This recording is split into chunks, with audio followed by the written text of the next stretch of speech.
শুনেছি, হাদিস শরীফ শুনেছি মাওলা, সোমবারের রোজা রাখা ফজর সম্পর্কে শুনেছি মাওলা, কোরআন পাকের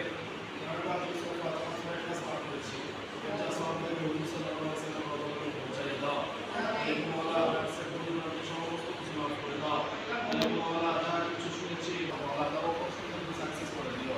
মাওলা তার অপরকে যেন কোনো সমস্যা না হয় মাওলা সেই ব্যবস্থা করে দিও। আমরা প্রিয় লোকের ব্যবস্থা দিচ্ছি, মজা করবেন আমাদের অবস্থা বড় করে আব্দুল কাদের জিলানী রহমাতুল্লাহ আমাদের ব্যবস্থা দিচ্ছি মাওলা যেন অপরকে তুমি সাকসেস করে দিও। যারা রয়েছে সকলকে ধৈর্য ধারণ করার তৌফিক দান করে দাও। মালিক মাওলা অপরকে সুস্থতা দান করো, সুস্থতা দান করে তোমার ইবাদত বন্দেগী করার তৌফিক দান করে দাও।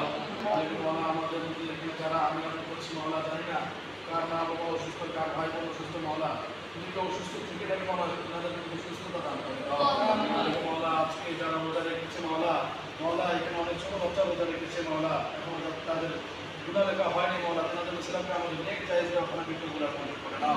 মালিক মাওলা আমাদেরকে নেককার পরহেজগার দিনদার মুত্তাকি বানিয়ে দাও। শয়তান ওয়াসওয়াসাকে হেফাজত করো, জিন শয়তান মানুষ শয়তানকে হেফাজত করো।